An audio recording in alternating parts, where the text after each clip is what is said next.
Konnichiwa. So in this video, we're going to be talking about the second type of Japanese writing system, and that is katakana. So let's get started. So katakana basically looks like this. So here you have the hiragana of a, and this is a katakana a. Now, the obvious difference is obviously the shape. And one thing you notice is that compared to hiragana, which has a lot of curves, katakana has a lot more sharp edges and straight lines. So katakana tends to have sharp edges and straight lines, and they tend to be more angular. So that's one way you could tell. Now here are the uses for katakana. Unlike hiragana, katakanas are used for loanwords and imported words.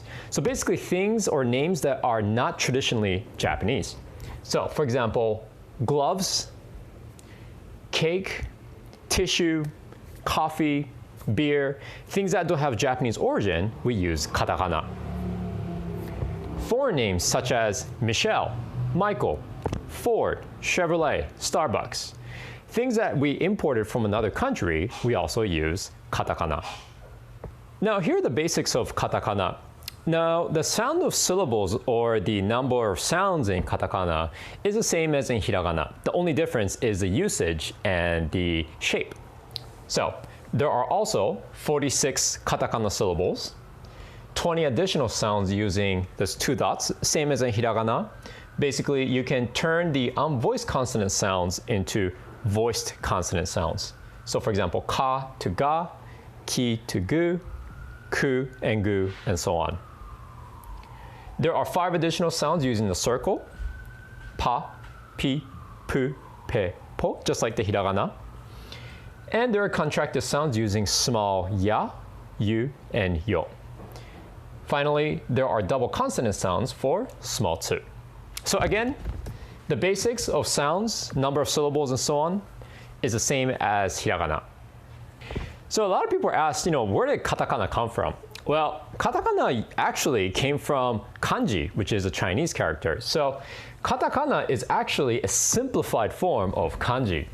So for example, this is tsu for katakana, and this is kawa. So you see how there's 3 lines, right? It looks very similar. Here's te. This kanji has a teng sound. So you see in the red line, right? It's exactly the same shape. So basically katakana came from parts of the Chinese character. So again, just like hiragana, katakana has 46 characters as well as 46 sounds. So let's go over the basics, and what you can do is I'll point out to each one and you can repeat after me. A, I, U, E, O, ka, ki, ku, ke, ko, sa, shi, su, se, so, ta, chi, tsu, te, to, ta, chi, tsu, te, to. Next line. Na, ni, nu, ne, no. Next line. Ha, hi, fu, he, ho. Ma, mi, mu, me, mo. La, li, lu, le, lo. So again, usually English speakers have a difficulty pronouncing that la sound. So as I mentioned in the hiragana lesson before, la requires your tongue to flick. So imagine this is the top of your teeth or top of your mouth. Your tongue goes up behind the teeth at the top and then say la, la. So make sure to practice the la pronunciation. Next line is ya, you, yo. And finally, wa, wo, n. So these are the 46 katakana characters as well as the pronunciation. All right, so let's now talk about the 20 additional sounds using the 2 dots. So basically when you change the unvoiced sounds into voiced sounds. So here we go. Ga, gi, G. Sorry, the ge got moved, but this is ge and go. Ga, gi, gu, ge, go.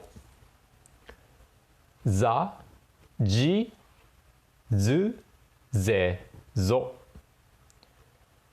Da, ji, zu, de, do. Ba, bi, bu, be, bo. And so on. Next line, we have the 5 additional sounds using the small circle. So here we go.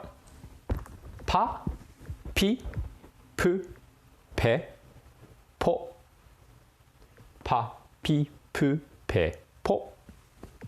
So these are the 20 additional sounds, voiced sounds, and these are the 5 additional sounds using a circle. So just like in hiragana, there are contracted sounds using the ya, yu, yo in katakana. So for example, kya, kyu, kyo, sha, shu, sho, cha, chu, cho, nya, nyu, nyo, hya, hyu, hyo, mya, myu, myo, dya, dyu, ryo. And here are the voiced sounds. Gya, gyu, gyo, ja, ju, jo. And then we have bya, byu, byo, and pya, pyu, pyo. So these has the circles at the top instead of the 2 dots. So we have the voiced sounds and the one with the circles. Now, one more thing you might see with katakana that you don't really see in hiragana very often is this lines. And these lines are signs to indicate long vowels or the extended vowel sounds. So for example, the word is boru, boru. Now notice there's a line there, bo, and then this line makes it a long vowel sound, so bo-ru, like this, like so. So you have a double O here. This means ball, because ball, again, is an imported word, it's a loan word.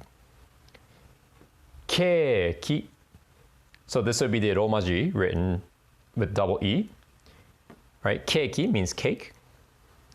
Suitsu, suitsu, W, suits. Sports, double O, sports. And cleaner, cleaner, so double I, double A, and which means cleaner.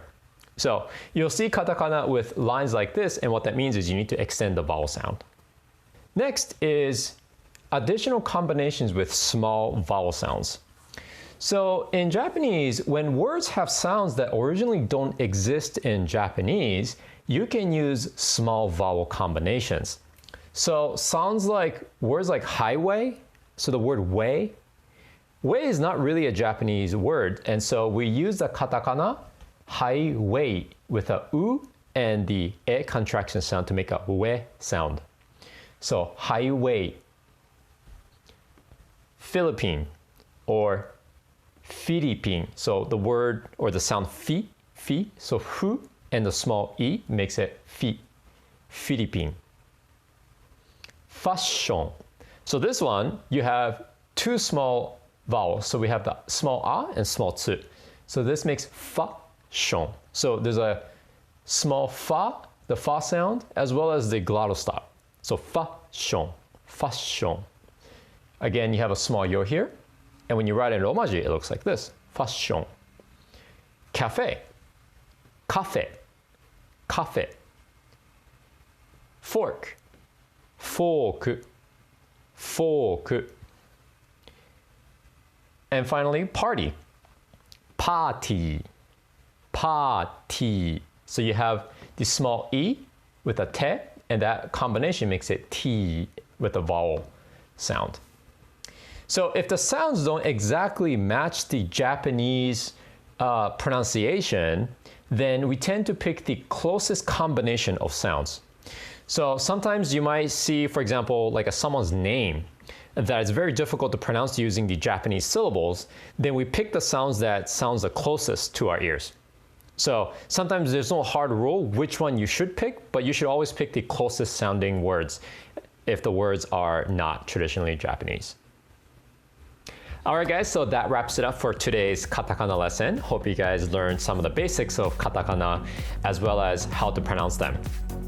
If you're studying katakana and hiragana every day, you should be able to master hiragana and katakana within about 2 weeks. It should not take more than a month. So, I wish you guys best of luck. And if you haven't done so, please follow me and subscribe on Patreon at Kazilla Japan, as well as Instagram, TikTok, and YouTube. So, thank you everybody for watching. I'll see you guys next time. 頑張ってください。ご視聴ありがとうございました。また今度。バイバイ。